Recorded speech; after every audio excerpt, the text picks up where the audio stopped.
For my lesson resource, I decided to use Baamboozle. It's a website where you can create games or you can search for games based off certain lessons or specific topics that you want to cover. For my lesson, I created a small little game based off my Reader's Theater.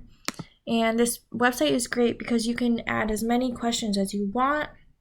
You have the option to play, study, or just use slideshows, depending on how your class is and how you want to go about this.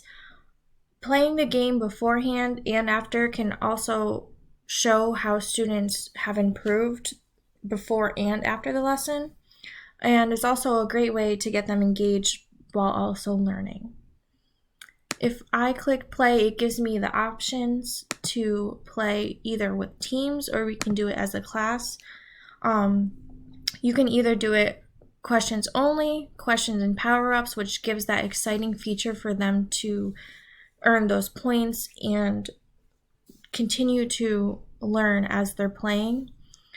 If you go to questions only, it gives you the option for all the questions and you can go in any rotation. So if we start off with this question, it says, how should you read the dialogue? And then as I created mine, I put in an answer that I wanted.